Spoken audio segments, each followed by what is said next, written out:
नमस्कार दोस्तों, आप सभी लोगों का मेरे YouTube चैनल पर हार्दिक स्वागत है। प्लीज़ आप सभी लोग मेरे चैनल को लाइक व सब्सक्राइब ज़रूर करें। कहते हैं, कोई भी व्रत बिना कथा के अधूरा माना जाता है, इसलिए कथा अवश्य सुनें। आइए संतान सप्तमी व्रत की कथा सुनते हैं। कथा के अनुसार प्राचीन काल में नहुष अयोध्यापुरी का एक प्रतापी राजा था। उस राजा की पत्नी का नाम चंद्रमुखी था। उसके राज्य में ही विष्णुदत्त नाम का एक ब्राह्मण रहा करता था, जिसकी पत्नी का नाम रूपवती था। रानी चंद्रमुखी और रूपवती में बहुत गहरा प्रेम था। एक दिन वह दोनों सरयू में स्नान करने गईं, जहां दूसरी स्त्रियां भी स्नान कर रही थीं। उन स्त्रियों ने वहीं पर पार्वती शिव की प्रतिमा बनाकर विधिपूर्वक उनका पूजन किया। तब रानी चंद्रमुखी और रूपवती ने उन स्त्रियों से पूजन का नाम पूछा और विधि के बारे में भी पूछा। तब एक स्त्री ने बताया कि यह संतान देने वाला व्रत है। इस व्रत की बारे में सुनकर रानी चंद्रमुखी और रूपवती ने भी इस व्रत को करने का संकल्प किया और शिवजी के नाम का डोरा बांध लिया। परंतु घर पहुंचने पर वह अपने संकल्प को भूल गईं, जिसके कारण मृत्यु के बाद रानी वानरी और ब्राह्मणी मुर्गी की योनि में पैदा हुईं। कालांतर में दोनों पशु योनि छोड़कर दोबारा मनुष्य योनि में आ गई।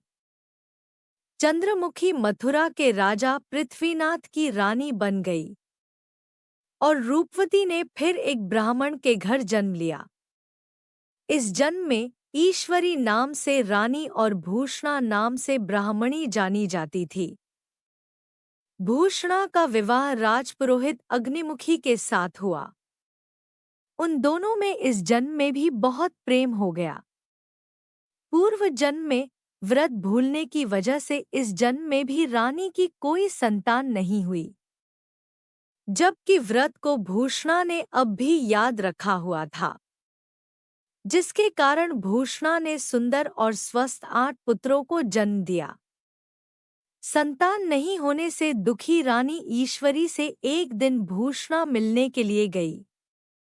इस पर रानी के मन में भूषणा को लेकर ईर्ष्या पैदा हो गई और उसने भूषणा के बच्चों को मारने का प्रयास किया, परंतु वह बालकों का बाल भी बाका न कर पाई। इस पर उसने भूषणा को बुलाकर सारी बात बताई और फिर माफी मांगी और उससे पूछा कि आखिर तुम्हारे बच्चे मरे क्यों नहीं। भूषणा ने उसे पूर्वजन्म की बात याद दिलाई और साथ ही ये भी कहा कि उसी व्रत के प्रभाव से मेरे पुत्रों को आप चाहकर भी न मार सकीं। भूषणा के मुख से सारी बात जानने के बाद रानी ने भी यह व्रत विधिपूर्वक किया। तब इस व्रत के प्रभाव से रानी गर्भवती हुई और एक सुंदर बालक को जन्म दिया। उसी समय से यह व्रत पुत्र प्राप्ति के साथ ही संतान की रक्षा के लिए भी किया जाता है।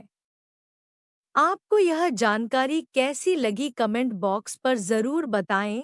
साथ ही मेरे चैनल को लाइक व सब्सक्राइब करना न भूलें। धन्यवाद।